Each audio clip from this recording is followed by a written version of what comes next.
بيجو 504 هل اشتريها النهارده في 2025 ولا اختيار سيء؟ تعال نشوف مع بعض. اول حاجه نعرفها عن العربيه ان لما اجي اشتريها لازم اتاكد ان العربيه مش رشه دواخل. طبعا النهارده هو صعب تبقى العربيه دي مش رشه الحلقان البيبان، لان طبعا العربيه بتبقى موديل 79 مثلا، هتبقى صعبه شويه. فطبعا لو لقيت حاجه زي كده هيبقى حاجه كويسه. الحوض لازم يكون مش رشش على الاقل يعني. ساعات بتبقى الشنطه رشه نظافه بسبب مرومه حاجات زي كده، بس طبعا هنا لو مش رشه خالص دواخل بتبقى العربيه سعرها في حته تانيه خالص. بالنسبه لحته ان هي مغير ربع او مش مغير ربع، او مثلا فيها حادثه قبل كده، دي تحتاج طبعا حد متخصص ان يقدر يفهم في العربيه دي، لان حته انها مغيره او مش مغيره دي مش سهله. خصوصا ان الصناعيه اللي بيشتغلوا فيها بالقاس مثلا، طبعا ناس محترفه يعني. العربيه لو راحت هناك مثلا بتتفور من الصفر وبترجع حاجه تانية خالص. فعايزه حد متخصص قوي، مش اي مركز صيانه يعني لو انا اروح له، لا عايزه حد متخصص قوي، في الغالب تاجر مثلا او حد شغال في العربيه دي، عشان يعرف يقدر يقول العربيه دي قطع ربع ولا لا، لان في كتير منها بتبقى العربيات مش سليمه. طيب هل العربيه دي مثلا لما اجي ابص عليها مثلا لازم ابص طبعا على المكنه حلوه مش حلوه، العفشه بتاعتها كويسه ولا لا؟ طبعا هي كعربيه في الثبات في السكه في الجري هي ثابته، بس برضو عشان عربيه موديل 79 لحد 100 كيلو مثلا هتحس بالثبات ده، بتعدي كده برضو العربيه مش يعني. هي العربيه صاجها عافي جدا، عامله زي ما يكون دبابه ماشيه في السكه. لكن برضو طبعا عند حد معين، حتى الاستيشن منها كان زمان بيسموها نعش الموت، لان العربيه حجمها يعني العربيه كانت خفيفه على السكه، مش لما بتجري تبقى مش تقيله قوي. طيب حاجه تانية برضو، هل العربيه كرسيها عامل ازاي؟ كرسيها ناعم جدا في ركوبه العربيه، كرسيها ممتاز جدا في قعدته، يعني ناعمه في المشي بتاعها. الدركسيون بتاعها ما يعتبرش مثلا تقيل زي اللاده، ما اقدرش اقول كده، لكن دركسيونها هو مش خفيف بس برضو مش في تقل اللاده، مش باور طبعا. وفي ناس بيقلبوها باور، بتتقلب باور مثلا بحوالي 6 7000 جنيه. هل العربيه كويسه في المشي في السكه؟ طبعا هي كويسه طب ايه عيوبها؟ ايه عيوب العربيه؟ يعني هل انا اشتريها النهارده في 2025؟ طبعا هو ممكن الكلام ده يزعل بعض الناس، بس انا شايف ان هي النهارده فيها عيوب كتير قوي، يعني انا شايف انها اختيار سيء. ليه؟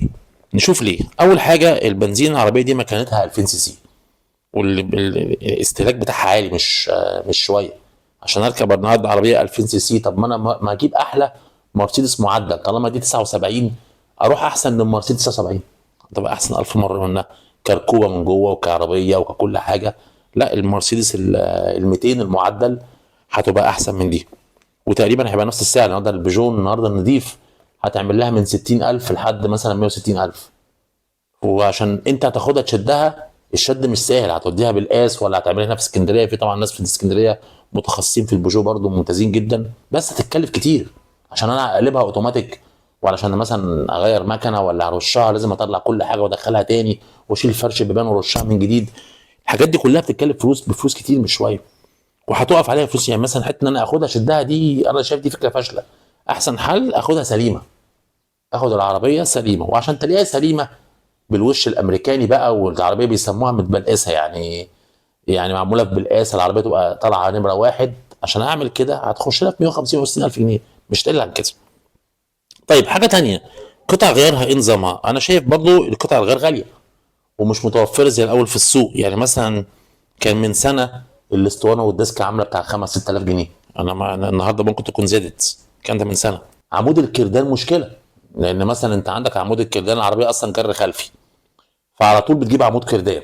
في الغالب مش شرط تكون، ممكن حد معاه عربيه ما جابتش عمود كردان ويتلفت عليها معايا بقى لها زمان وما جابتش عمود كردان، بس هي هتجيب في يوم من الايام هتجيب. المشكله بقى فين؟ في عمود الكردان. هو برضو كان بيتغير، مثلا بيعمل له مثلا الاستعمال بتاع 1000 1500 جنيه. طب انا لو غيرت على عمود الكردان، ساعات بقى بتبقى المشكله فين؟ عمود الكردان في اخره في ترس كده داخل في الجير بوكس بتاع العربيه. طيب دلوقتي افرض الترس يعني بقيته الحته بتاعته اللي داخله في الجير بوكس فيها مشكله، ساعتها انت هتقدر تغير كل شويه عمود كردان يبوظ تاني، تغيره يبوظ تاني. العيب مش عمود الكردان، السن ذات نفسه بيبوظ من الحته بتاعه التقائه بالفتيس او بالالتقاء بالجير بوكس على العربيه. فدي مشكله تانيه. هعمل ايه بقى؟ هغير الجير بوكس، يعني هنزل الجير بوكس واصلحه.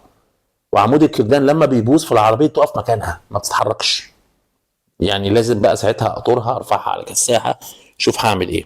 دي برضو عيب تاني خطير جدا فيها. طيب ايه كمان؟ العزل. انا طبعا ماشي بالعربيه مسافر بيها رايح اي حته ماشي بعيد، العزل بتاعها مش حلو. يعني انت هيخش لك هواء من كل حته، عربيه موديل 79 ولا حتى تمانينات. هو طبعا برضو قبل ما انسى الجي ال احلى حاجه، يعني اللي برضو اللي بيحب يعني مثلا لو في حد عايز يشتري عربيه بيجو، الجي ال هي احلى حاجه. ولكن وال79 كمان عربيات ممتازه جدا. بس انا زي ما قلت ماشي في السكه مفيش عزل، انا كل الاصوات اللي بره داخلي جوه وهواء داخلي من كل حته من الابواب مهما كنت عاملها كويس. سرعتها، احنا اتكلمنا على السرعه وحته بقى السخونيه بتاعت الموتور. الموتور بيسخن، لازم الموتور وانت ماشي في السكه في حته زحمه هتلاقي ان انت مظبط دوره التبريد بتاعتك وعامل. في ناس بتركب تكييف يقول لك التكييف كويس، انا ما ركبتهاش قبل كده في تكييف الصراحه. انا ركبتها اوتوماتيك، الاوتوماتيك الاصلي بتاعها 3 سرعات. لكن مكيفه دي انا ما اعرفش، ما اقتنعش بيه قوي. يمكن هو بيتعمل كويس، في حد بيعمل تعديل كويس. لكن العربيه، لكن انا لو مشيت بيها في السكه في حته زحمه قوي قوي العربيه تسخن.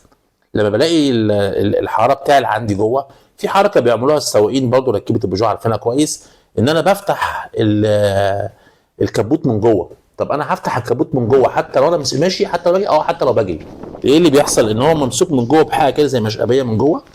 يعني يا عم البيجو حتى لو انت فتحت الكبوت بتاعه ما بيفتحش، لازم برضه تيجي انت من قدام تفتحه من جوه من الصالون، ولازم من بره بتفك برضه كده زي مشبك بتفكه من بره. لو انت ما فكتش المشبك ده من الكبوت من قدام العربيه ما يفتحش ابدا، مستحيل يفتح حتى لو انت بتجري على سرعه كام. فانت عندك مشكله في السخونيه بتاعت الموتور، خصوصا لو العربيه مثلا في منطقه مثلا القاهره او في الصعيد او برضه يعني ممكن في ناس بتتعامل مع المشكله دي، بس هي مش هتعمل مشكله قوي، لكن الحراره هتعلى.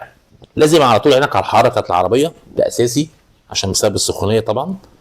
المفتاح بتاعها برضو، يعني مع العربيات القديمه كلها فيها المشكله دي، ان المفتاح مش بسنين، مش فوق وتحت.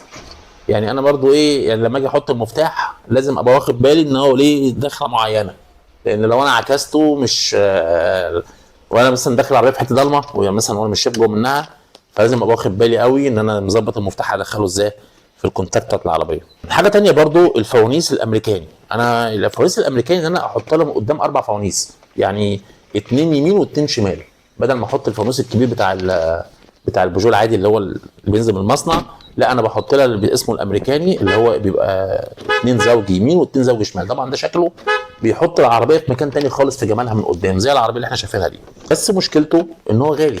بالنسبه بقى لمشكله الكورونا، لازم على طول انا ابقى طبعا لما اشتري العربيه وانا بجربها لازم اجرب الكورونا، اطلع بالعربيه امشي على سرعات بيها اجري وامشي على الهادي واشوف هل في صوت في الكورونا، لان الكورونا لازم تاخد زيت. ممكن يكون صاحبها ما كانش بياخد باله من الكورونا او مش بيحط لها زيت، فهتلاقي الكورونا بتزن زي التاكسيات اللي ده كده ما بتمشي عشان هي دافعه خلفي. فلازم اخد بالي قوي من الكورونا، هل الزيت فيها ناقص؟ لا، هل بتعمل صوت وانا ماشي ولا ده ولا تمام. دي برضو مهمه. الموتور بتاعها حاجه تانية برضو، الموتور بتاع العربيه دي عملته غاليه قوي. هو يعني انا برضو لحد يمكن السنه اللي فاتت كان المكنه بتاعتها مثلا يمكن دي انا اسمع فيها اسعار معدله 20,000. فالعمره بتاعتها غاليه وفي نفس الوقت المكنه ذات نفسها غاليه. هل انا كل ده انا هجيب العربيه النهارده مثلا، هل انا لما اقعدها معايا هل هتسوى الفلوس اللي انا هصرفها على العربيه؟ انا بعد ما اجي بعمل لها بقى ريسيل وابيعها تاني هتجيب لي كام؟ وانا شاريها بكام؟ برضه الحاجات دي لازم نحطها في الاعتبار، وهي من العربيات اللي لازم هتعطل كل شويه مهما كانت برضه عربيه عجوزه.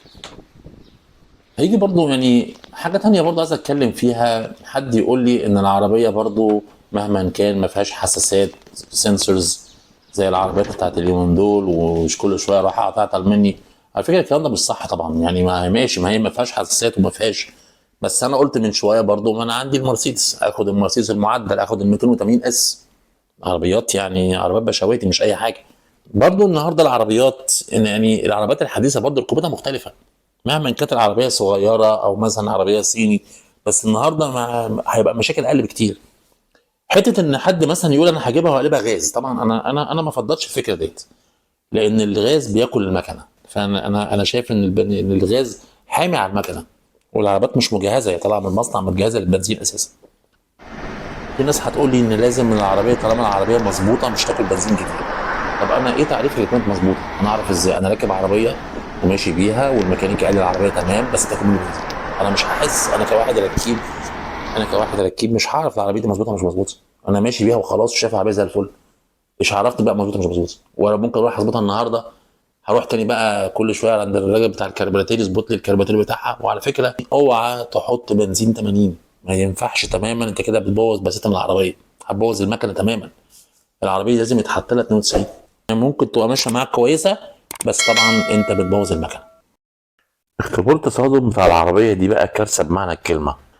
وبنحس كمان ان الموتور ممكن يخش يشرب كوبايه شاي ويسلم على الراجل اللي قاعد جنب السواق، والسواق كمان السقف بيتقوس من قدام، حاله صعبه قوي. وده كان تقييمنا للبيجو 504.